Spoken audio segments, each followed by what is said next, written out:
Yeah, happy Valentine's Day, if you will. It is Happy Women's Day, Happy Women's Day. ladies, girls, Yes, children of indeed. all ages. So welcome to the AM show. It's JPad the Juggernaut, and right over there, you know what I'm saying, on this side of me right here, that's LB. What up, though? Back again on a Friday morning. You know what I'm saying? Make sure you guys like, subscribe, and share, like it says right down below here. You know what I'm saying? And yeah, man, we going in, man. We going all the way in.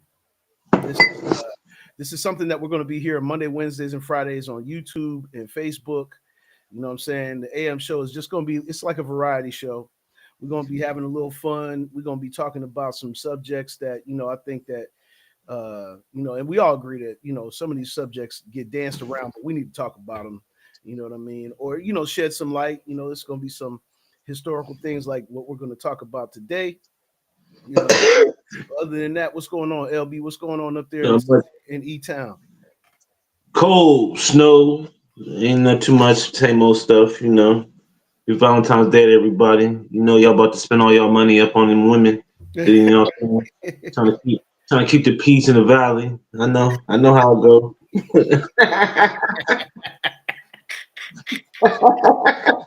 Yes, sir. Yes, sir. But Yes. you gotta put it in, man, because they watching. They gonna see what you spending. They wanna know what you doing. They Yeah, wanna make sure they happy at the end of the day, fellas. they damn sure is, man. They damn sure is. Me myself, I don't have a Valentine's. You know what I'm saying? For all y'all that do, though, you know what I'm saying. I think that that's dope. You know what I'm saying? If you have a significant other that you know, that you messing around with out here in the world, or you got a wife or whatever the case may be, kudos to y'all. Y'all enjoy the day to day. You know what I'm saying? But it's crazy because like the significance of the Valentine's Day, man. There's a lot of information out there now. You know about the real Valentine's Day meaning. You know, Uh-huh. and let me see here. I'm gonna see while we online here. I'm gonna see if we can call it up, call it up here. You know what I'm saying? Let's see if we got this. See if we got this. Hmm. Okay. Here we go. This one right here. It's basically is saying the dark origins of Valentine's Day. Uh-oh. Uh-huh. Sign, what's going on? Germany checking in early and often. You already know what it is, man. Our people overseas doing the doggone thing. Appreciate y'all. Appreciate y'all tapping in. Spending the time with us like you're supposed to be spending the time with us. And yeah, yeah, that part of the game. You know what I'm saying? Like you guys really do, come through for us. So thank you. Thank you. Everybody like, subscribe, and share, like I said down below.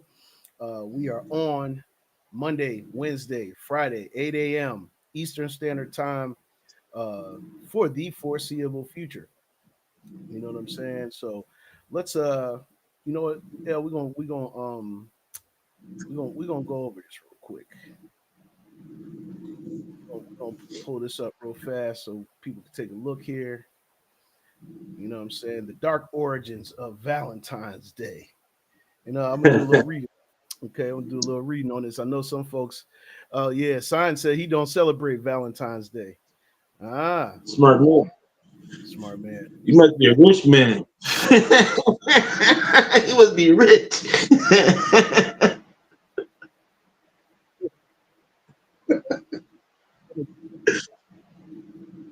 The whole year. That's a good point. That's a good point. That's a good point, Sign.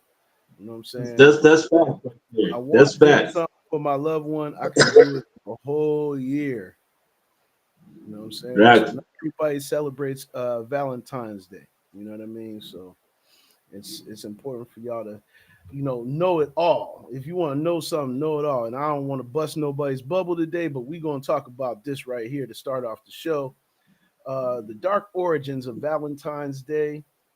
It says Valentine's Day is a time to celebrate romance and love and kissy face fealty. But the origins of this festival of candy and cupids are actually dark, bloody, and a bit muddled. Though no one has pinpointed the exact origin of the holiday, one place to start is ancient Rome. So if you know how the Romans got down, they were some wild people back then. From February 13th to the 15th, the Romans celebrated the feast of Lupercalia. Lupercalia. I had to make sure I said that right. The men sacrificed a goat and a dog, then whipped women with the hides of the animals they had just slain. You want to talk about something crazy. That's crazy Yeah, work there, man. That is crazy work. He said they sacrificed a goat and a dog, L, then whipped that's women crazy. with the hides of the animals they had just slain. The Roman Hmm. romantics were drunk and they were naked. Noel Linsky, now a religious studies professor at Yale University, told NPR in 2011 young women would line up for the men to hit them, and they believed this would make them fertile. That's What crazy. year was this? They said this was way back. This is sometime. This is in ancient Rome, so I don't know exactly what the timeline is. But let's keep going. It says the brutal fete included a matchmaking lottery in which young men drew the names of women from a jar. The couple would then be coupled up for the duration of the festival or longer if the match was right. The ancient Romans may also be responsible for the name of our modern day of love. Emperor Claudius II executed two men, both named Valentine, on February 14th of different years in the third century. Their martyrdom was honored by the Catholic Church, y'all Catholic Church people, with the celebration of St. Valentine's Day. Now we're going down. We're going down the line here. Just we're not going to read all of it, but we're going to get into some more of this later. Pope Gelasius the first muddled things in the fifth century. Fifth century is a long ass time ago. You know what I'm saying? Science said that's too crazy, man. You know what I mean? Yeah, man. Yeah, man. It's crazy, man. You know what I'm saying? Me and Son got our little code. He said it's crazy, man. You know what I'm saying? Son checking in over there in Munich, Germany, man. You know what I'm saying? Appreciate everybody way across overseas that taps in the morning time with us. But again, uh, he muddled things in the fifth. Gelasius the first, Pope Gelasius the first, muddled things in the fifth century by combining Saint Valentine's Day with Lupercalia's with Lupercalia to expel the pagan rituals. But the festival was more of a theatrical interpretation of what it had once been. Lenski added, it was a little more of a drunken revel, but the Christians put clothes back on it. So they weren't naked no more. They just put the clothes back on. That didn't stop it from being the day of fertility and love. So, let's see what science said here. He says, the people don't understand history, right? Problem is when you say something, they don't care. They don't want to research nowadays. See, and that's where we come in because we're going to do some digging and we're going to figure it out. So that way everybody has a accurate understanding of what it is that's going on. You know what I'm saying? It's not just a day to express the love, but it's also to reflect on what the real meaning of this day is. Um, Around the same time, the Normans celebrated Gallatin's Day. Gallatin meant lover of women. So Gallatin is close to Valentine's, I guess. That was likely confused with Saint Valentine's Day at some point, in part because they sound alike. See, there it is. As the Mhm. years went on, the holiday grew sweeter. Chaucer and Shakespeare romanticized it in their work, and it gained popularity throughout Britain and the rest of Europe. Handmade paper cards became the tokens du jour in the Middle Ages. Eventually, the tradition made its way to the New World. The Industrial Revolution ushered in factory made cards in the 19th century. That's how long these cards, man, since the 19th century, man. And in 1913, Hallmark Cards of Kansas City, Missouri began mass producing Valentines. February has not been the same since. How we celebrate now. Today the holiday is big business, so don't make no mistake about that. Let's get that off on the rip real quick. You know what I'm saying? Uh, it's a business. This ain't just a day of celebration and this, that, and the third. It's a business because almost like Christmas, this got to be one of the top. It's got to be one of the top holidays in the world. You know what I'm saying? It's got to be. Oh yeah, it's in the top three. Oh, okay, for sure. Got to be in the top three. Yep. It says today the holiday is big business, but that commercialization has spoiled the day for many. Helen Fisher, a sociologist at Rutgers University, said we have only ourselves to blame.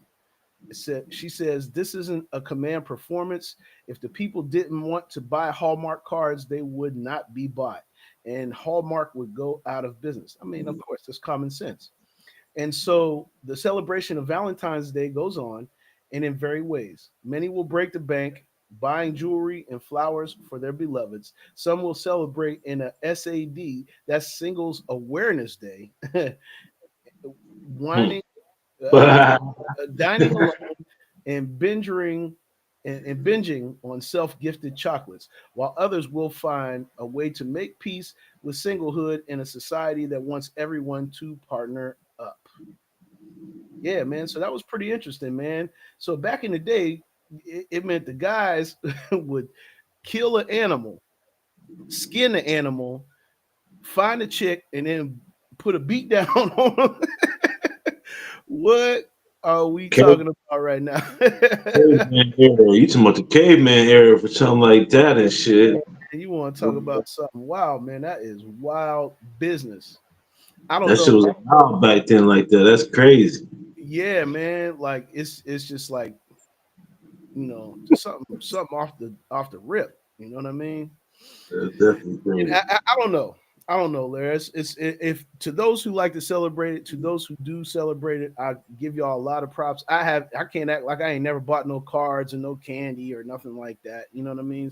I've done it before, but Oh, you we know, all done it. Ain't nobody that ain't done it. It's Valentine's Day. You gonna buy even if you buy your mom's or your sister or something, you gonna buy somebody something. You know what I mean? Just you know what I mean? Just is that because it's that yeah. today is that day. Everybody's going to get a little something, even if it's just platonic, even if it's something that you just care Yeah. about somebody and you want to do something nice for them. You buy them a flower. You're going to the florist. You're going to go to the candy store.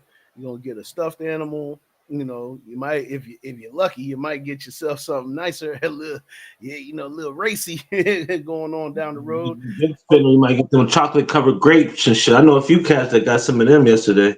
Oh, shit. The W cats, boy, they got ready early too. The line was long, but they were waiting. Well, they don't care about waiting in the line for the chocolate when it's for their loved ones. I see And that. with the cosign, he said, "We all done it before. We all have, man. We all have done it before. You know what Yeah, I'm saying?" no lies So, about that part. Yes, yeah, sir. yeah, we've all done it before, man. You already know.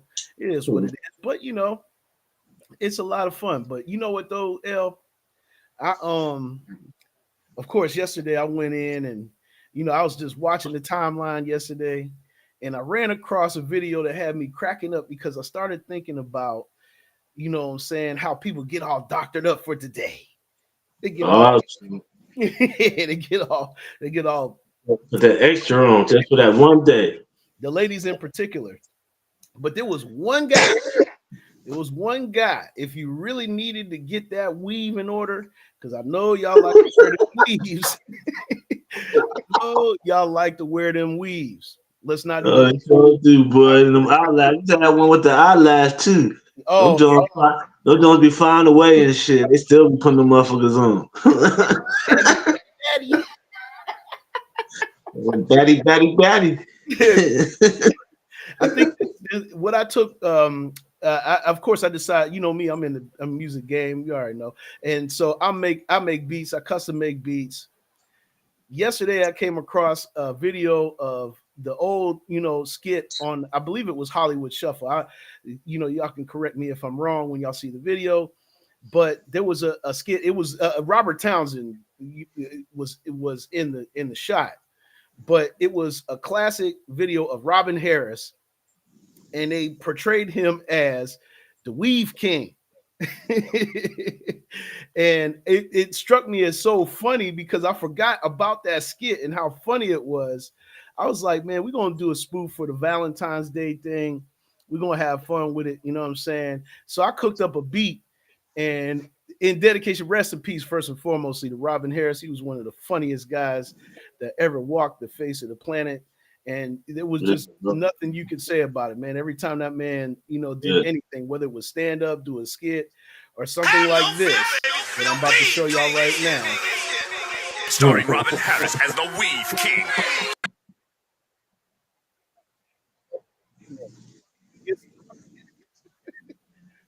Whoa, what you pulling out here, Pat? That's the boy Robin Harris That's out right now. That's our boy Robin Harris, and he is portraying the Weave King. That's an old flick right there, fam. God, so he does crazy on that one. I'm gonna turn this up, you know what I'm saying? Because I cooked up a beat around this, and I just took little baby snippets of what he was saying in the skit. And so this is the Weave King beat, y'all. Y'all enjoy it. Have fun with it. Starring Robin Harris as the Weave King. And nobody can beat my price.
Weave King, ain't that a bitch?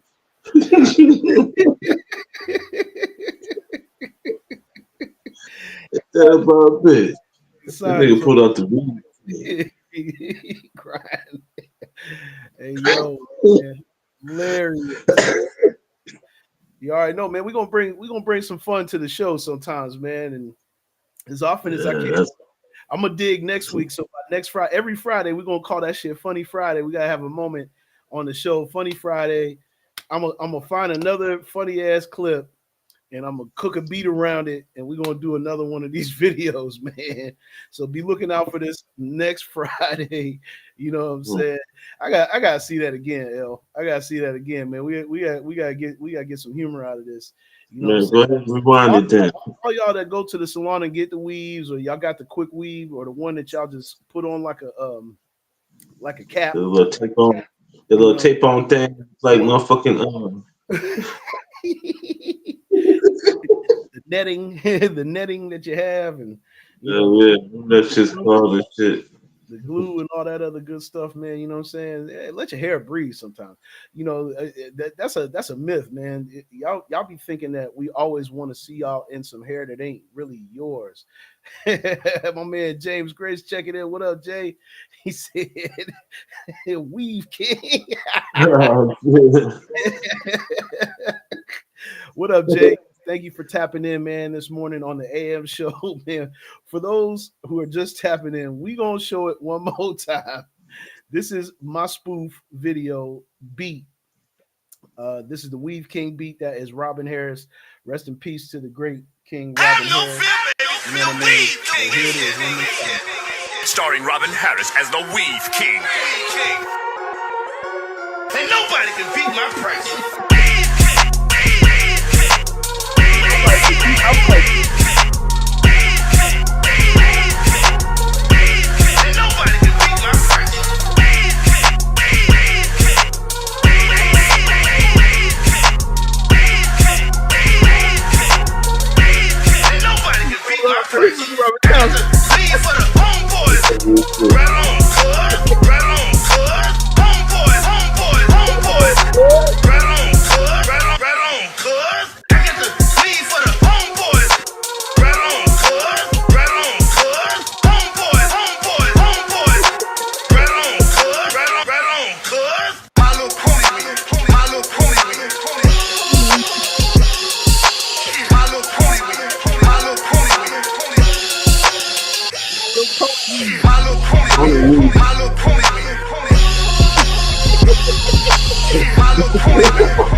Share it out, son.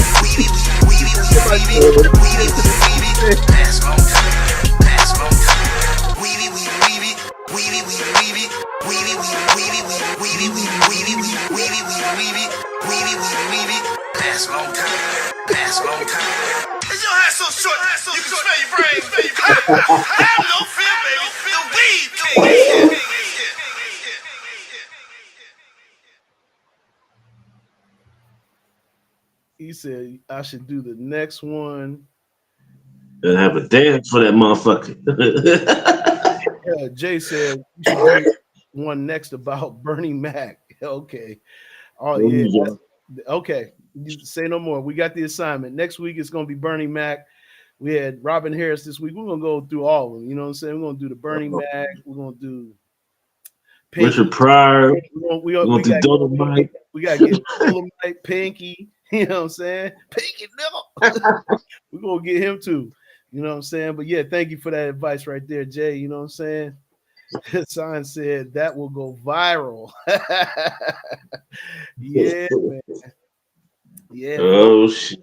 For those who watch the broadcast later, comment below what y'all think. What y'all want to see me cook up a B2 next? What y'all want to see me cook up a B2 next? You know what I mean? Like, just let us know in the comments down below. And don't forget, you know what I'm saying, to like, subscribe, and share. This is the AM show, LB, J Pad up in this joint. You know what I'm saying? Oh yeah. Sounds like gotta make Dave Chappelle. Oh yeah, we gonna get Dave too. Oh, we're definitely gonna get Dave. Dave, you know what I'm saying? We're gonna get Dave.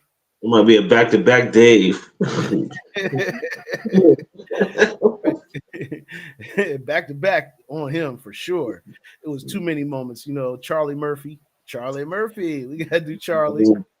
Charlie, a funny motherfucker too. We're gonna do Eddie, Martin Lawrence. We're gonna get everybody. Why not? Yeah, Dragonfly. We're gonna get Dragonfly. That's another one we're gonna do for sure. Dragonfly Jones.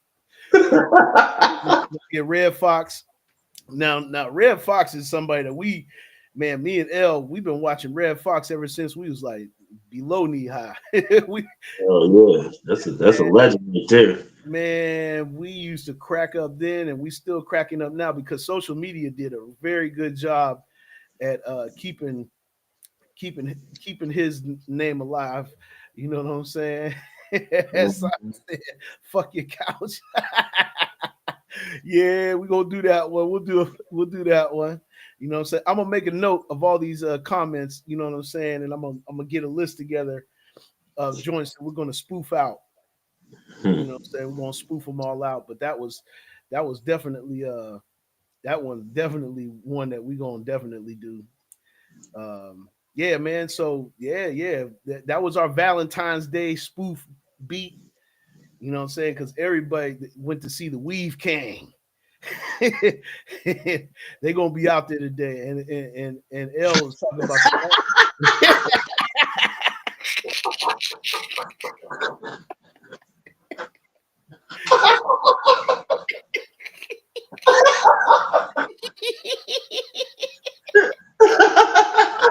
He said they gonna be out there today. They gonna be out there tomorrow, but they gonna be out there today.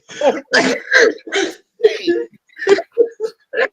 trust me, it ain't gonna be hard to see them either. They're gonna be out there. It's gonna be everywhere. Weeby, weeby, weeby, weeby, weeby, weeby. Last a long time. Last a long time. The crazy thing is that weave is going to last. You'll see it still on them about a week later. Oh yeah. Or two. You know what I'm saying? If you really trying to make it stretch, y'all take it off, brush it down when you get done for the day, and then put that jump right back on. Some like glistening on there, shining back up and shit, and throw it back on.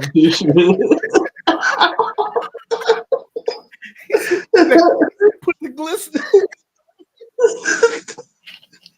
I don't know what they put on that shit. They do something to put the magic back in that motherfucker. It look like it's some brand new strand of hair. The soul sheen on it.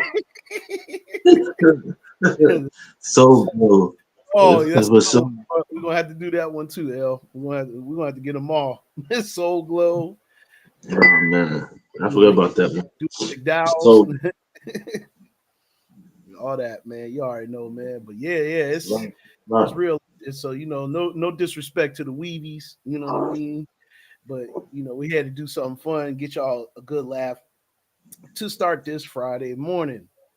Now, it's about almost 8:30, in the morning on the East Coast. Once again, this is the AM show.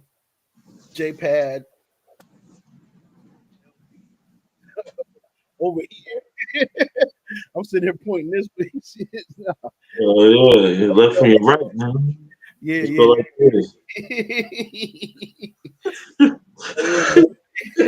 Straight up.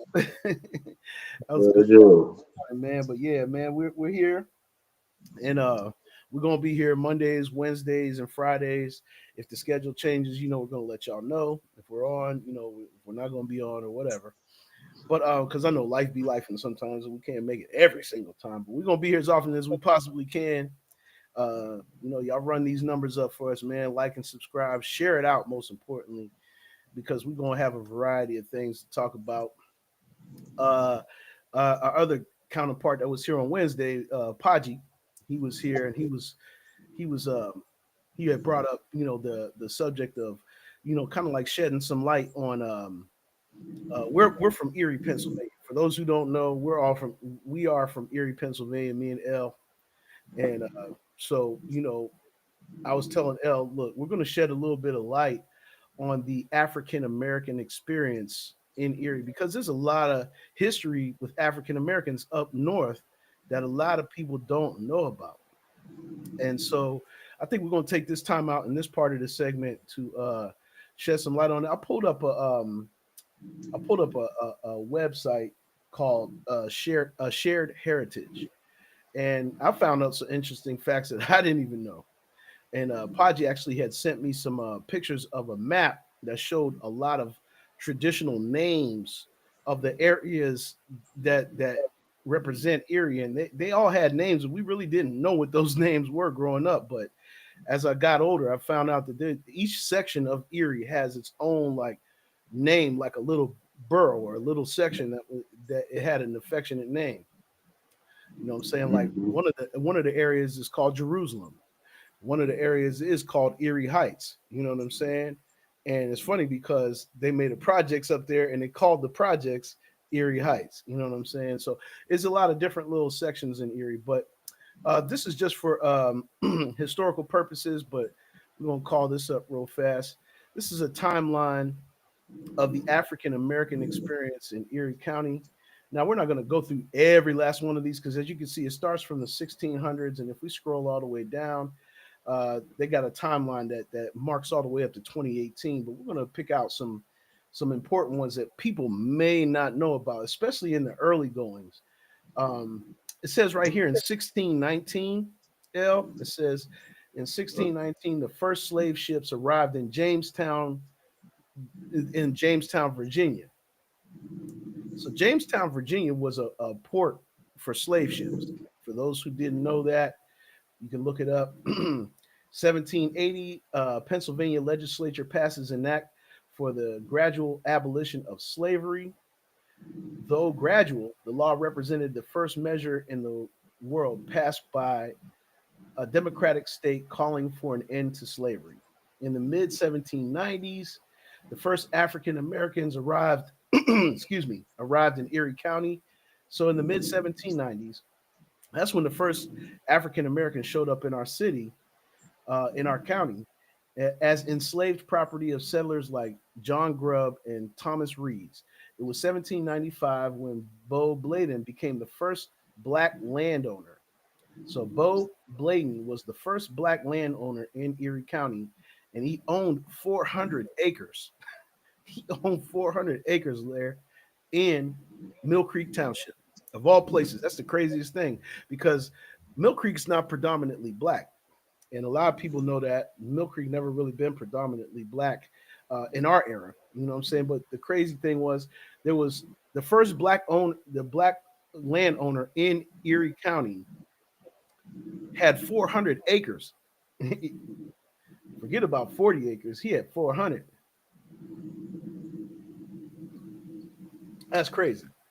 Okay. Yeah.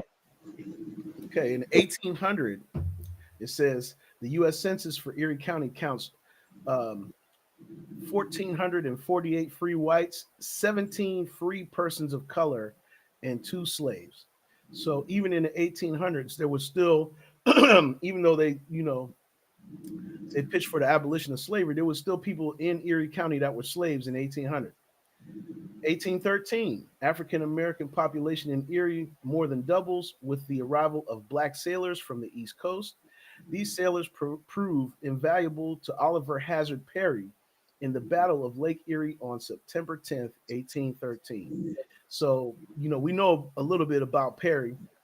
One of the schools in Erie is named after Oliver Hazard Perry, and there's a statue of Perry downtown in Perry Square, obviously. So, so the African American population more than doubles. 1818, Robert and Abigail Vosberg arrive in Erie, so they must have been people of color. 1820, the Erie U.S. Census documents 8,481 free white persons, 71, and look at those gaps. Look at the gap of that number there. 8,481 free white persons, 71 free persons of color. In the late 1820s to the 1830s, the early Underground Railroad activity commences in northwestern Pennsylvania. 1825, June 25th, P.S.V. Hammett posts an advertisement in an Erie paper offering a reward for the return of his Negro boy, described as very bad character, capable of every bad deed. Crazy. You know what I'm saying? Some other bullet points here. I'm gonna scroll back down. I'm gonna get up to the 1900s or the late 1800s. You know what I'm saying? Harry T. Burley was born in Erie. For those who don't know Harry T. Burley's history, look him up. He is infamous name in the city of Erie in Erie County. 1872, the Colored Masons. 1878, John Hicks, who Paji brought up to me. John Hicks, he was the first ice cream manufacturer in Erie, and he was one of the largest ice cream manufacturers pretty much on this side of the country. 1881, James Franklin opens an ice cream manufacturing business in his home. 1892, Harry T. Burley goes to New York City to study at the prestigious Conservatory of Music. Okay. Hicks, the same dude, the ice cream guy, he erects the Hicks block on State Street. 1895, the first AME church had a membership of 39 people. In 1906, Emma Gertrude Lawrence opens up the Lawrence Cleaning and Dyeing, the first Erie business owned and operated by an African American woman.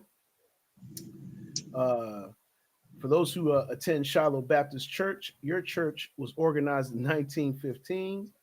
Damn. You know what I'm saying? In 1916, Earl Lawrence opens up his music studio at 11th and State Street, where he began decades-long career instructing students and aspiring musicians across the country. So big up to Earl Lawrence. He's one of the pioneers. I'm still carrying on the Earl Lawrence tradition. The NAACP was formalized in 1918. Uh-oh. We got another guest coming in here. That's the boy Mellow PDC up in the building. Yo, yo. Yo, What's Hold happening? on, bro. Glad for you to be able to join us this morning, good brother P. As always, yes, you know what I'm saying? You missed a couple of little fun parts of the show. I Yeah. did showed the Weave King video. We talked about Valentine's Day. Twice. Yes, indeed. Got the people going, you know what I'm saying? And but yeah, man, we're on the subject that you had brought up about, African American history. Okay. And I found a timeline, Podge, of the experience in Erie County of the African American. You know what I'm saying? We got down to the 1900s here, and I was just at 1915 where Shiloh Baptist Church was organized. Earl Lawrence opened up his music studio at 11th and State, teaching people. 1918, the Erie chapter of the NAACP, founded with Jesse Pope serving as its first president. In 1923, the Booker T. Washington Center established itself. So the Booker T. Washington Center is still there to this day. 1928, the Hotel Pope opens for business, beginning its half century as a legendary Erie cultural hotspot. Okay, let's go to 1934. Reverend Ernest Franklin Smith establishes the Good Samaritan AME Zion Church in the 1100th block of Walnut Street. So those who attend Good Samaritan AME, is that still up there? Is that church still up there? What was it? The Good Samaritan AME Zion Church. Okay. What was the location that they said? They said 1100 block of Walnut Street. Okay. Not quite sure. I could check it out Yeah. though. You know what I'm saying? Between 1936 and 1956, the Pontiacs play baseball in the Glenwood League, with Bayview Park serving as their home field. Bayview Park, I want to say isn't that the park down there on the Lower West Side? Yeah, it's I think they changed it to Sam Jethro Park now. That's right. It's called Sam Jethro Park, which he's coming up in the timeline here in a second here. Let me see. 1937, Jesse Thompson becomes president of the local chapter of the NAACP. He would serve in that role 5 times, earning the moniker Mr. NAACP. Let me see here. Let's jump down to 1946. I'm gonna scroll down a little bit here. Ada Lawrence hired as the first full-time African-American teacher in Erie Public Schools. She had a 36-year career, so respect. Okay, in 1948, Immaculate Conception Catholic Church is organized to serve the city's African-American Catholic population. That's interesting to know. Immaculate Conception. Do you that name sounds familiar? Y'all familiar with that? Yeah, church? it's on 16th and German. Yeah, right there where the bridge is at that goes down to Division Street. Yeah, Immaculate Conception, right behind the 17th Street projects. Ah, okay, cool. Yeah. I didn't even know it was a Catholic church. Mm-hmm. That's interesting. In 1949, Harry T. Burley the legend of music in Erie passed away. Um, in 1950, the aforementioned Sam the Jet Jethro earns Rookie of the Year honors while playing for the Boston Braves, stealing a National League leading 35 bases. So big ups to the And he Jet, was 32 one of the years old as a rookie. man. Isn't that significant? That's something else, man. You know what I'm saying? As a matter of fact, my father played in the minors at that time, around that time frame too. He played for the Mets and the Dodgers organization. If you look up John Edward Minor on the Mets all-time website, you can see him. You can see him on there. They actually have some stats of when my dad actually played for the Mets organization. But he played for the Dodgers organization. And an interesting fact that a lot of people don't know is my dad's mentor when he played in the Dodgers organization was none other than the great Roy Campanella. Now, at the time when Campanella was mentoring my dad, he had already been wheelchair bound. For those who know Campanella's story, he was in I believe he was in an automobile accident, and he ended up being paralyzed, maybe from the waist down, possibly.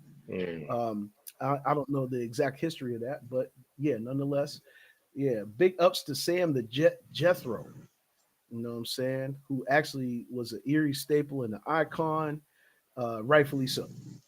You know what I'm saying? In the late 1950s, going into the 60s, we're going to scroll down a little bit because we don't want to, get everything. Let me see here. It says in the late 1950s, the NAACP steps up its campaign against the racist and federally sanctioned practice of redlining that prevented African Americans from purchasing homes outside designated areas of the city. Also targeted were restaurants and other business establishments with a well-known reputation for racially discriminatory treatment in employment and of customers. So, for those who thought that the North didn't experience these things, that it did, especially in our hometown. Yes, indeed. 1965, um, following Bloody Sunday events on March 7th on the Edmund Pettus Bridge in Selma, Alabama, Erie citizens traveled to Selma to join the march. So there were people from our city in the march at Selma. That's an interesting thing to note. In '65, also, the Greater Erie Community Action Center, or GCAC, established in Erie as a part of Lyndon Johnson's War on Poverty. Okay. 1967, on July 12th, a riot ensues near the corner of East 18th and Holland over long simmering issues of racial discrimination. 6 nights later, the MP Radoff Corporation at 1925 Holland Street goes up in flames. So you already know riot's been going on for a long time, y'all. Uh, on April 4th, 68, which we know that day infamously, the triggering incident from the subsequent Academy High School riot takes place. Uh, that evening, Dr. Martin Luther King was assassinated in Memphis. Several days later, a large crowd gathers in Perry Square to mourn the slain civil rights leader. And also in 68, Bobby Harrison, we all know Bobby Harrison, becomes the founding executive director of the John F. Kennedy Center, and that still stands in Erie to this day. Okay. And my mom used to work for this next organization in the late 1960s, the Neighborhood Action Team Organization, or NATOs, established under the Lou Tullio administration. In 69, a guy that we all knew well, R. Benjamin Wiley, takes the helm at GCAC. In the 60s, late 60s, early 70s, organizations and activities centered around African American cultural pride, such as the Miss Tawny pageants, Society for the Improvement of Negro Youth Association, or SINYA, and Celestine Davis's efforts on Black history in the schools commenced. In 1970, because that around this time we all started coming around, right? Pod, you was in the late 60s. Right, 68. Okay, late 60s, early 70s for me and Lair. You know what I'm saying? In March, a proposal of 1970, this is, in March, a proposal to establish a freedom school is the focus of a Black Monday protest at the Booker T. Washington Center, which that still stands to this day in Erie. Drawing a crowd of 1,200 protesters demanded the district step up the pace of change in curriculum and hiring of Black teachers. Okay, so in the early 70s, 10 African Americans would be counted among the Erie School District's 1,658 employees. There are 8 teachers among a total of 874, and one of 29 counselors were African American. In the mid 1970s, Millie Roberts, Fred Rush Jr., and Bobby Harrison became pioneer Black journalists for the Erie Times, while Harold Shields became the region's first Black broadcaster at WICU, which that station is still there to this day. That's the NBC affiliate. I actually used to work for the NBC affiliate, WICU. That was my first real job in Erie. I call that the real job because I was no longer broke. I was aspiring and struggling until that point. So big shout out to my homeboy that we was just on the phone with, Craig Woodard. He put the word in to get me in there, and I was a cameraman of color in the organization. In the 70s, also founding executive director of the Erie Human Resource Relations Commission, Bishop Martha Sanders levels successful changes in court against the city over its failure to address systemic discrimination in hiring and employment practices. In 77, Larry D. Meredith becomes the first African American to win a seat on Erie City Council. Harold Shields becomes the first African American elected to city council. Okay. In 1981, Eva Tucker Jr., which we all know him, is elected to the Erie School Board. He would be elected president of the board 4 times. In 91, at Mercyhurst College, Reverend Charles Kennedy organizes the Harry T. Burley Society, and we all know Reverend Charles Kennedy. As a matter of fact, we went to school. Me and Elle went to school with his kids, right? We went to school with Charles Kennedy's kids. 92, the great jazz musician and Earl Lawrence student Mary Alice Brown returns to Erie. Yes, indeed. She is an icon of our city, Mary Alice Brown, great jazz musician, big inspiration to people like myself.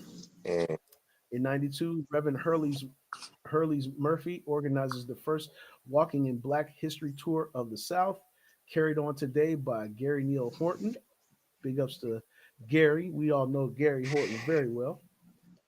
In 1993, Reverend E.F. Smith, Quality of Life Learning Center, QLLC, was established. In 2002, it will merge with the Urban Erie Community Development Corporation, or the UECDC. Okay, let's go ahead and in '94, once again, Sam, he was in the news at that time.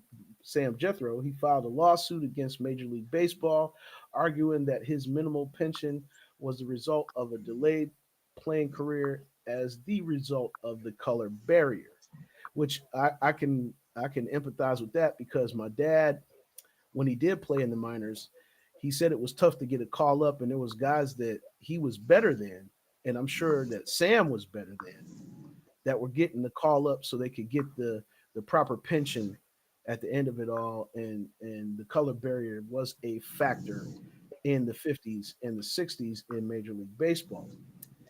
In 95, another gentleman that we all know very well and was a part of all of our early upbringing, Mel Witherspoon, becomes the first African American elected to Erie City Council in 18 years. In 1997, Ruby Jenkins' husband becomes the first African American woman elected to the Erie City Council. We all know Ruby Jenkins. My thing that I used to love about Ruby was she used to have them big skating parties that we all used to go to back in the day. I remember they were like the slumber parties. Like the people didn't know for entertainment. We used to do things like that. We used to go to the skating rink. The skating rink was a big thing in our early upbringing. And Ruby Jenkins' husband, she was a key instrumental piece to providing safe spaces, constructive things. It was so safe that we were able to sleep over at the skating rink. People were bringing their slumber bags, slumber. What I'm saying? It was a lot of fun. You know what I'm saying? Um, okay. In 2011, Erie suffers the untimely death of Bruce Morton Wright. We all know who he was. If you didn't know who he was one of the legendary conductors of the Erie Philharmonic Orchestra. And let's see what else we got here. Let me see here. In 2017, the Wall Street Journal reports Erie, Pennsylvania to be the worst city in America for African Americans. Wow. That was a significant point. And a lot of people were kind of trying to take a blind eye to that. And I don't know if you guys want to touch on that a little bit, but it said here the median income was 43.2% of whites, while black unemployment stood at nearly 25% versus 4% for white citizens. As it stated, no major metropolitan area has a greater racial inequalities across major social and economic outcome measures than Erie, Pennsylvania. An astounding 47% of the black population lives at or below the national poverty line, twice that of the national black poverty rate. And that was in 2017. That was less than 10 years ago. In 2018, after a prolonged battle waged by East Side residents and historic preservationists, the McBride Viaduct is demolished. Now, I don't know about the McBride Viaduct. I don't know if you guys know anything about it. Paz, you know anything about it? The McBride Viaduct. Yeah. I don't know what that means. We could fact check it and look it up. Who knows? I'm thinking it's that what I mean? over off of the 12th Street Bridge. It's over there. They were. I think they made a stand and they didn't want it to be because it was like one of the viaducts that people from the 12th Street side could cross over, and they disputed that. 12th and East Ave Okay. over in that area. Oh yeah, where that bridge was to take you over to Buffalo Right, Road, the right. Buffalo Road Bridge. Yeah. If I'm correct. Mm-hmm. Yes, sir. That makes sense. No, that makes sense because all of that is pretty much a done deal. They got rid of that. Yeah. It was strategically. It was strategic. It was strategic for sure. Mm-hmm. Yep, and that's the timeline that we got for you guys. You know what I'm saying? And I thought that was really interesting that we share that because a lot of people don't know. You know what I'm saying? They really don't know what our history is with that. You know what I mean? So it's like, what do you do? You know what I'm saying? Like you kind of like, you kind of like you see it and you're like, yeah, man. Mm-hmm. Wow. Some of those things I didn't even know. Know. Sure. Shout out to Simply, he's watching this morning. You know what I'm saying? Shout out to everybody tapping in. Our Germany people are right back in there, Podge. Okay. Yep. The overseas, if you please. Oh yeah, Germany is a great participator in LFX Media Live. We German representation daily. Shout out to them over in Germany. You already know. People checking in on Facebook. And hey, what's goody? Yes, indeed. Simply, he's got the new album, Scotch Bottom, is out now, produced by J Pad, the Juggernaut. You know what I'm saying?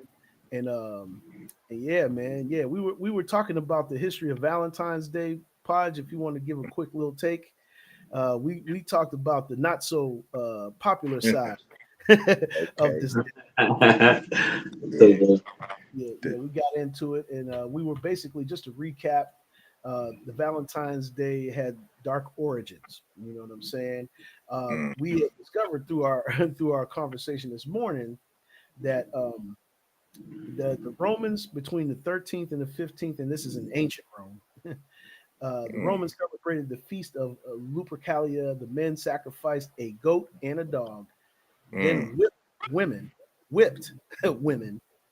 with the hides of the animals they had just slain. The Roman romantics were drunk, they were naked, and young women would line up for the men to hit them. They believed this would make them fertile. You got to mm. think on that. Wow. Yeah, that's pretty wild. I did want to add some things to what you Real said. quick, Steelers Nation said, "Good morning, all. Good morning, Steelers Nation." You already know what it is. Okay, fly Eagles fly. But Big we Mike. Yeah, the Steagles. The Steagles is in the building. Squid. Eagles The fly. squid. The The Eagles squid. fly. Steagles. That Eagles hat. Y'all gonna make me go. Nah. But listen, Yeah. I'll make it quick to add on to a lot of the things that you said. I'm very good friends with all of Sam's, well, most of Sam's kids, because I don't know all of them. You know what I'm saying? But I'm very good. Sheila, Sam Jethro's daughter, she just celebrated birthday yesterday, so shout out to Sheila. Shout out to Um, the actual Pontiacs, I'll tell you the name where they got the name. It came from there was a Pontiac dealership on 12th Street that actually sponsored the team, and that's where the name Pontiacs came from. Oh wow, It was like didn't even either know like 12th and German, like over there in that little area. So Mhm. that's where the name came from. To add on to the sports, my family, your family definitely is a legend. My dad, right? He's out here right now. Just was talking to him. Gave me a Valentine's Day card. that. Happy That's it. Valentine's to Steelers everyone. Nation said you all got jokes. Yeah.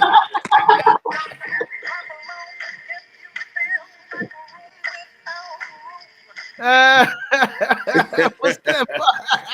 They got Yeah, music on it and everything. Boy, you got the special bag. oh, yeah, my dad's very special. And I'll tell you, he was part of the Gannon Hall of Fame basketball team that he played with Ben Wiley. They're all family. Um, they didn't go undefeated, but they had a record for almost 50 decades, like six overtimes that they played against Youngstown State, and it just got broke like maybe last decade, something like that. But yeah, the whole Gannon team went into the Hall of Fame. If you go in the facility, you'll see a plaque with my dad, Mr. Wiley, and Mr. Mel Witherspoon, which we all know is all part of Black history.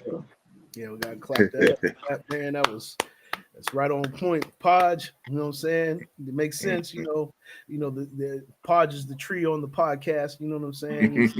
He's the living tree, you know what I'm saying?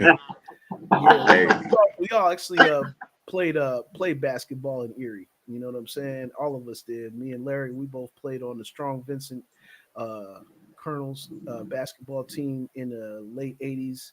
Me hmm and Mel graduated in 1990. In that time, we did win three while we were there. Three District 10 championships. Make it to the state playoffs. Didn't get much further than that, but we were a part of when we were juniors, we were part of the last District 10 championship. We had guys like Mike Blanks, uh, the now deceased Buggy Sansom. Rest in peace to Buggy. He's Bud. You already know Bug was our guy. Fat Man McCullum, who was a rebounding machine and oh yeah. and a scoring threat at any given point in time. And just big shout out to Willie McCullum. You already know what it is, Fat Man McCullum. You know what I'm saying, Podge. I know your basketball history is kind of rich. Talk about some of the guys that you dunked on and you played with. Well, I think I dunked on some of you guys. You probably did.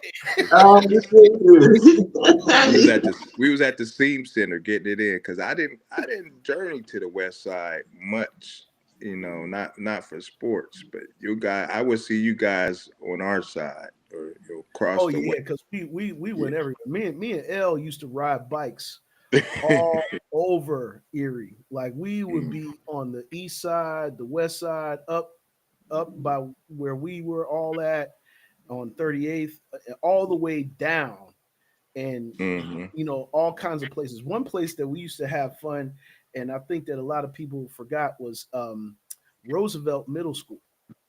At Roosevelt, in the summer times,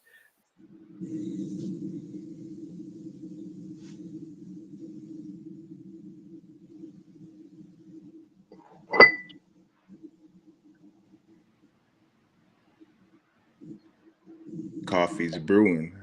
I can smell it. That you, L? It ain't me. I'm drinking cranberry juice. Oh, cranberry. Okay, for sure. It Let's looked go. like Pat might have froze or something. I But think so. He's still ain't while he's moved. while he's froze, let me read this off real quick because I wanted to mention this about Carter G. Woodson, who was born in 1875. He has a lot to do with our Black history. And he was a journalist, founder of the Association for the Study of African American Life and History, ASALH. He was one of the first scholars to study history of African American diaspora, including African American history, a founder of the Journal of Negro History in 1916. Woodson has been called the father of Black history. So that's who we have to thank for Black History Month. Woodson was an important figure to the movement of Afrocentrism. Excuse my lips, early morning fumbling, but due to Do your thing, brother. We got all day. right, due to his perspective of placing people of African American descent at the center of the study of history and the human experience. So he was very important to what happened in Black history. He was also a graduate of Harvard with a PhD. So Wow. Yeah, that's right. Yeah, that's right. yeah, he did a lot for our culture, and we have a lot to thank for him because I think it started off as Black History Week when he started, and then they expanded it to Black History Month, which they gave us the shortest month, but we'll take it. Yeah, we'll say something better than nothing. Because they didn't want to give us that. Right, but I'm always an advocate of every month is Black History because we have a lot of creators. Me and Pat, we talked about going all the way back to the pyramids. It's still a mystery on how those heavy slabs were put together symmetrically and are still there. And they didn't have machines, That so part. Yes. they Yeah, they that is a good question. they used a lot of mathematics to make it, happen. So, shout out to the creators for real. Sure. Yeah.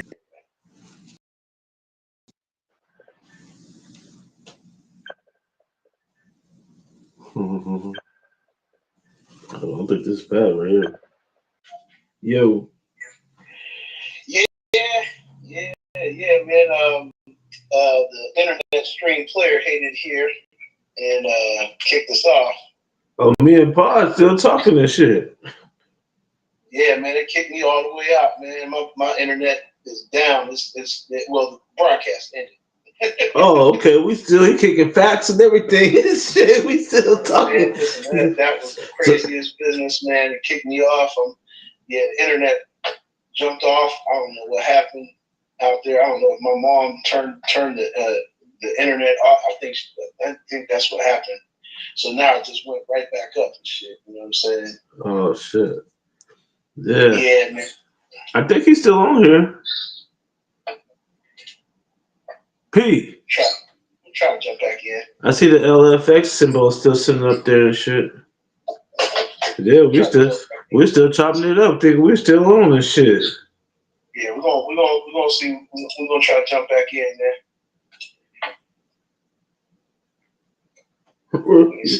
You're a background like you at the Coliseum. All right, let's see if we can come on for a few more minutes. So I gotta jump out of this one and start a new one, or I can just stay on. No, you can just stay on. Okay. So I think P might have jumped off. I don't know.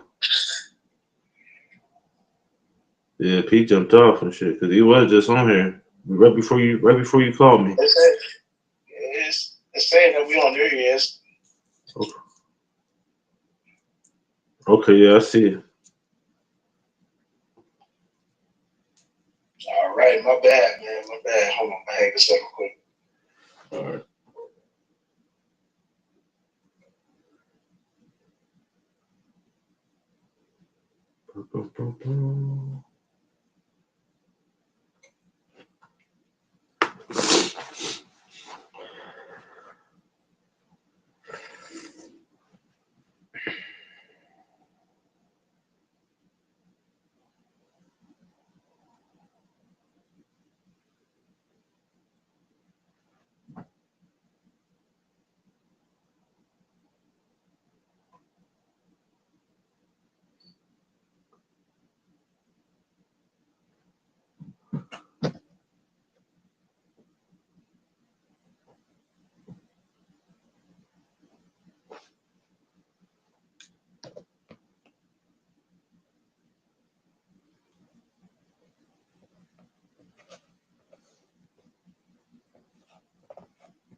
Yes, sir. Can y'all hear me? Okay, yes, I'm back now. Mic check. think there, Chickadee check. I think LB froze for a minute there. Oh, L froze. We taking turns in the freezer. Yeah, I ended up you know what I'm saying? Yeah, I like the circle effect. That's pretty. Yeah, the circle is definitely on point. I don't know what's going on with L's screen. Triangle funk. The triangle funk, right? Shout out to the guy. Oh, there you go. There you go, L. There he is. L, what's up, L? What's Yeah, up, yeah, I hear y'all. they tried to player hate on us, man. You know what I'm saying? So, but we back. Yeah, my phone had started ringing and it said Larry and Jason, and I was like, That was me. Yeah, that was me letting you know that the internet kicked off here. "Oh, okay." I just, I took the baton and spit a couple bars. Well, I didn't see it. You guys can catch me up on what y'all was talking about. Okay, well, we were talking about Carter G. Woodson, who I had mentioned in the first pod, and the significance of him being a staple of Black history. And he was actually born in 1875. I'll run it back real quick. He was an American author and historian. The Association for Study of African American Life and History, ASALH. He was one of the first scholars to study the history of African American diaspora, including African American history. He was a founder of the Journal of Negro History in 1916. Woodson has been called the father of Black history. So we have a lot to thank for him. And he launched the celebration, which started out as Negro History Week, and that was the precursor to Black History Month. So Woodson was an important figure in our history, and due to his perspective placing people of African American descent the center of study of history and human experiences, and he was also a PhD out of Harvard. Okay. Okay, that's dope. That's dope. I didn't know much about that at all. You were saying something about some publication that you had. Yeah, I got a couple of them. I got to stay on my blackness. I posted. He's saying we all frozen. He said you all frozen. You all frozen. I posted on Facebook a real shout out to Sister Cynthia Muhammad and Sister Betty Walker, and people were asking the significance of them. But to be honest, let's talk about them for a few minutes. So, Sister Cynthia Muhammad, she started a bookstore. So reading is fundamental. It's called Positive Image Books. So one of the first bookstores we had in our neighborhood, and it's still up. But I'm not sure if people were coming through for books. But it's you could still, if we were to look back on women in our society, you would see in the newspaper Sister Cynthia Muhammad and Sister Betty Walker, and I believe Anita Meredith was in that article as well, talking about the women that were making their journey to the Million Women's March.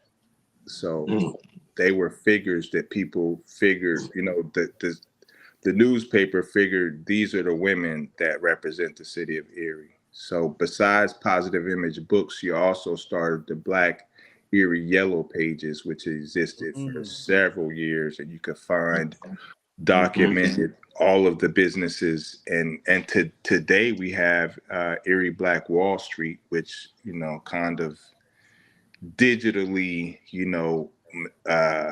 duplicated what she did. So Betty Walker, she was when it came to fashion, she taught people how to sew at her place of business. She had a stage. We did plays there. One of the last plays I put together was actually it was pretty dope, but we didn't get to get it on the stage. But the practicing sessions was all ad libs, and it was we were in the Purgatory, and it was actually Tupac, Biggie, and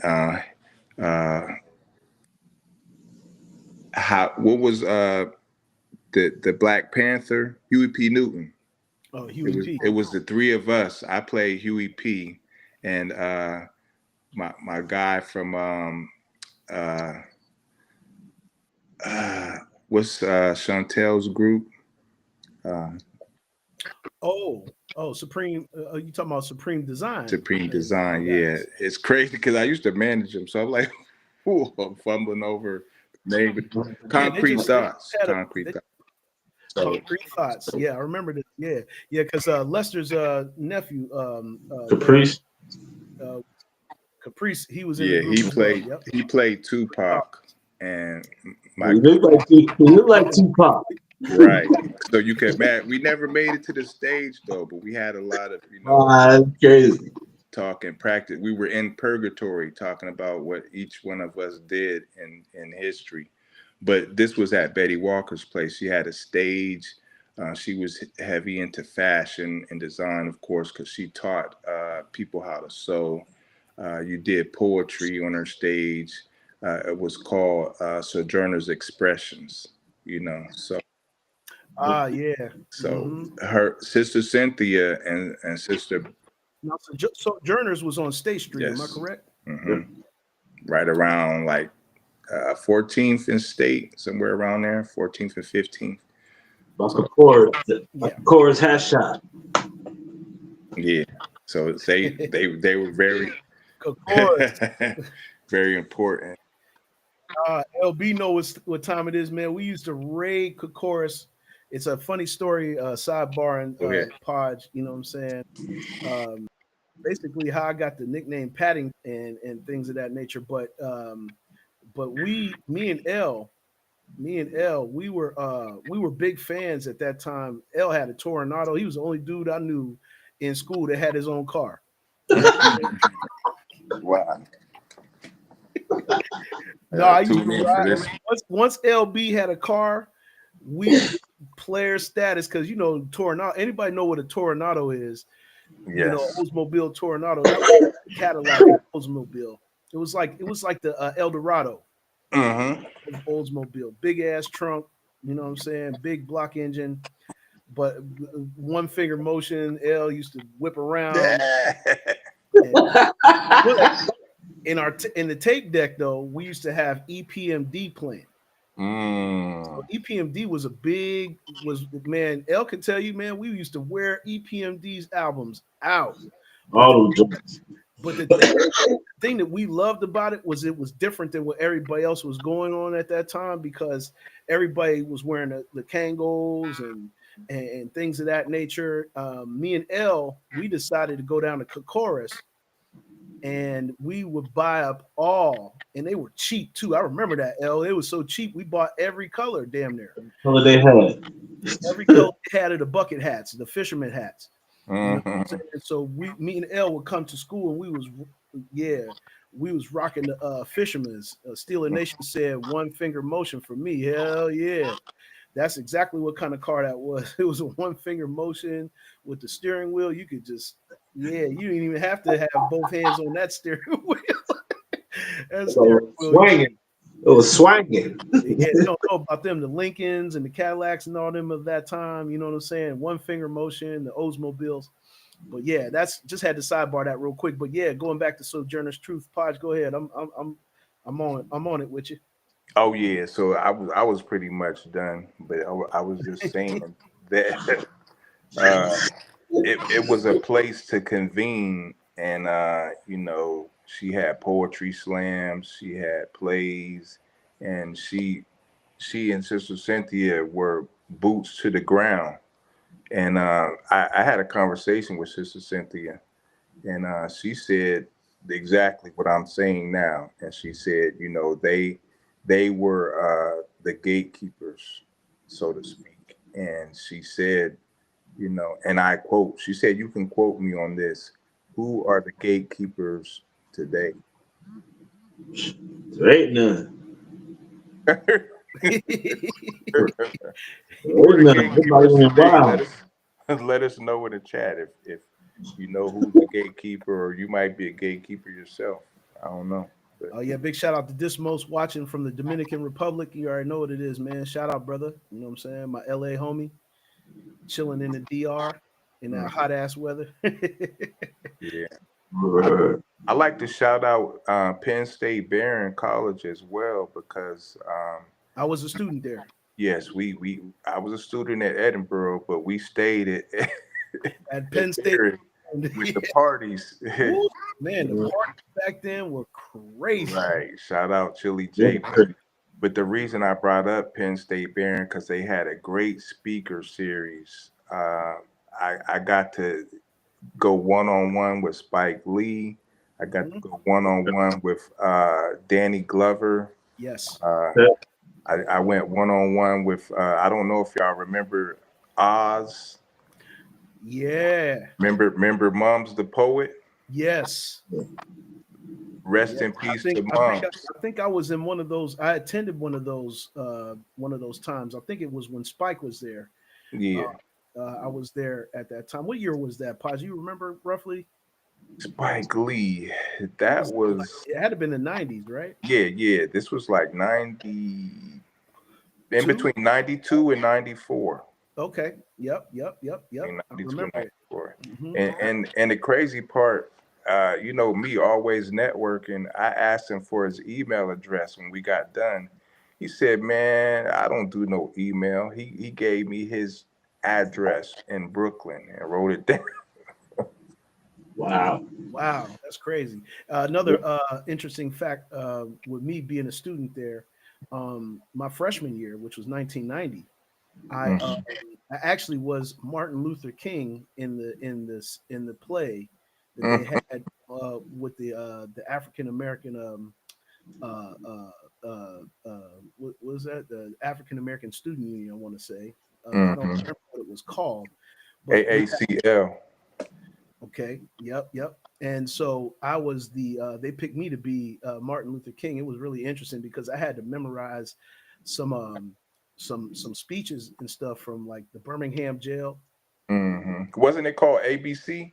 That was the group. Oh, ABC. That's right. That's what it was called. ABC. Yep. I didn't even go there, but I. Yeah. It was called. had that paid Martin Luther. Yeah. Big shout out to one of the young producers that's a legend from hometown. He's checking in. El Cardio is watching right now. Big shout out to Cardio. You know what I'm saying? Big shout out to you, brother. You already know. Thank you guys for tapping into the AM show. Just once again, you guys, we're here Monday, Wednesday, Friday, 8 a.m. Eastern Standard Time on Facebook. And as you can see on YouTube, you can hit the like, subscribe, and share for us one time if you could. You know what I mean? And yeah, man, that was great, man. Great to reminisce on those times and knowing that we were all part of Erie's African American legacy. You know what I'm saying? Because we all played a role at some point. I'm pretty sure if we go to Vincent L, I'm pretty sure they still got, even though it's not a high school anymore, but none of our high schools pretty much exist anymore. There's only one that exists in the city. Yeah. Mine's does. You know what I'm saying? Oh, yours does. Collegiate Academy. Does, 'cause Collegiate Academy. the Collegiate Academy. Yeah. So, yeah, Academy High. Yeah, I made a post again, just not to make it about myself all the time, but when they closed it down, they closed it down for a few years, and then they spread it, Tech, Central, whatever. But when they opened it back up, it was called Collegiate Academy, and both of my daughters graduated the first class of 100% academic excellence. Every graduate was accepted into college. Now, whether they went on and graduated, I don't know. It's a movie right there. Every person in the graduating class was accepted into a college. So they were the first in Black history of the first class from Collegiate Academy at 100% excellence. Shout out to them. Yeah. Oh, that's awesome, man. That's awesome. Big shout out. That's Big good. shout out. We was doing our job out here. Yeah. You We know did what I our mean? thing. Black fathers doing the damn thing. Yes, And so yeah, good to reminisce on that. But you know what, guys? We're gonna get out of here. But before I go, I gotta show it one more time. Oh shit. For the shit. You You know what I'm saying? The new man sitting sensation- next to the man. Yeah, we want that. That's definitely awesome. Thank you, Steelers Nation. Appreciate you. You know what I'm saying? But we're gonna yeah, man. Man Sit sitting next to the man. Sit next to the man. Goddamn, man. We're gonna bring Robin Harris up once again. R.I.P. Robin Harris. He was a great influence on our culture. Yeah. Yeah, funny guy, man. Real Guy, funny dude. his life cut short. He had a lot to give us. He sure did too. He was just starting. Yeah, He was just really getting off going. the He's ground. another example of somebody that had what you would consider somewhat of a late start in his career, and in that short amount of time, he made such a huge impact on the Yes, he community. But in honor of Valentine's Day, because we know that the swim caps and all the other gadgets is going to be affixed to these women's head today. You know what I'm saying? I had caught a video of Robin Harris in one of his early Dribble, skits. please. Was a Robin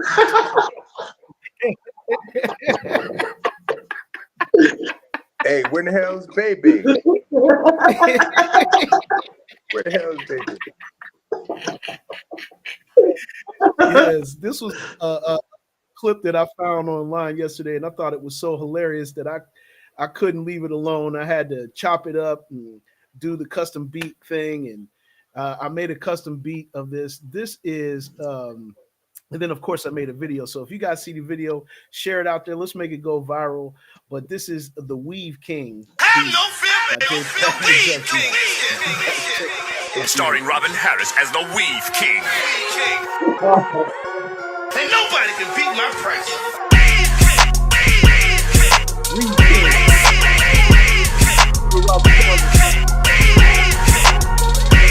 And nobody can beat my price.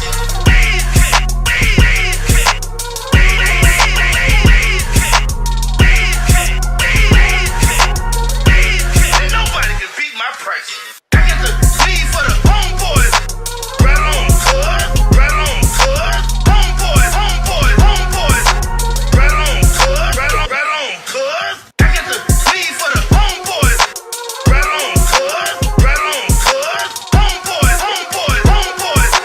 Right on, cuz. Right on, cuz. My little pony wing. My little pony wing. My little pony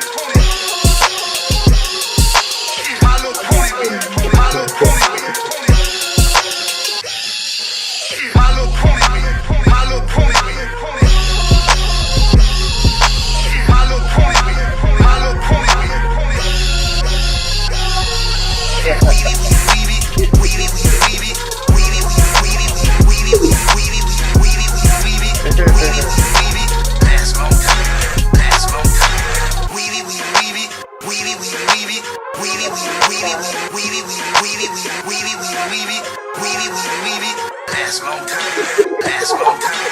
Is your hair so short you can smell your brain? Have no fear, baby. The Weave King is here. Wow. Weave King. Hey, Man, hey, he this said, if your hair is so short that you can smell your brain, you have no fear. Weave King is here. hey, just to let y'all know how untimely his death was. I know you saw in that clip some of the weigh-ins, you know, that he was tied in with. Yeah, Marlon. That was Marlon, wasn't it? That was Marlon. 2 months after his death, that's when In Living Color started. Wow. 2 months Boy, after he would have his been death. right. He would have been right along. It'd been right there, and it might would have. He would have been right there. Wow. Crazy. Yeah, they were all tied. What was I give a shout out to Robert Townsend too. Robert man. Townsend? That's what I was going to say. Robert Townsend and Keenan Ivory Wayans, they all worked together, came from like the same little group, and then expanded their own production. Yeah. But yeah, Robin would have been right in the mix with all of that. But you know, he was in "I'ma Get You Sucker," which was, you know, Keenan Ivory's. He was in Harlem Nights. He was even in Do the Right Thing. So he made his way around the stage and TV, movie as well. Yes, indeed. Big shout out to Jesus is tapped in. Okay. Shout out to you, brother. What up? Hometown checking in. Yes, sir. Yes, indeed. Yes, indeed. But you guys, you know, we've been on for almost an hour and a half. I appreciate Cool you guys. things. Like and share this, y'all. Like and share this because people need to be up on it. That's good. Yes, indeed. It is a live and breathing machine. We'll be here Monday, Wednesday, Friday, 8 a.m. Eastern Standard Time. So make sure you guys make a note of it. Just, you know, as soon as you wake up in the morning, get your coffee, get all your things together, and then jump right here on either Facebook or YouTube and tap in with us, man, and share it around. Share it around. You know, even if you see it after we're off, if you see the video, share it to your groups, share it to all your channels, and let people know we are on and we are representing, you know what I'm saying, the North one time for the one time and spreading it across and don't get it misconstrued because there's people tapping in from all around the world. So make sure you guys are also going to the chat and over here on the chat and or down below wherever it is in your screen and follow the other people that are tapping in around the world, because that's how you build network and net worth. You know what I'm saying? You build the network and the net worth. But for my man LB, Yo. the Mellow PDC, we are out of here. You guys have a great Valentine's Day, and don't forget, get your animal skin and beat on somebody today.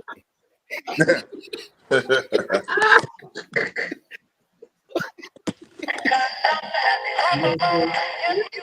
Obviously, it is.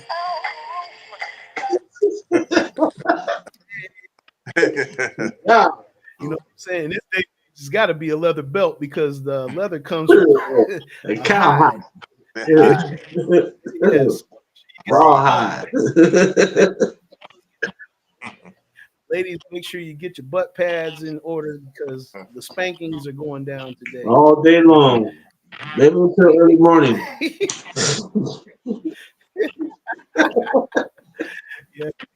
Yes, indeed. But for the Mellow PDC and El Juggernaut, we are out of here, y'all.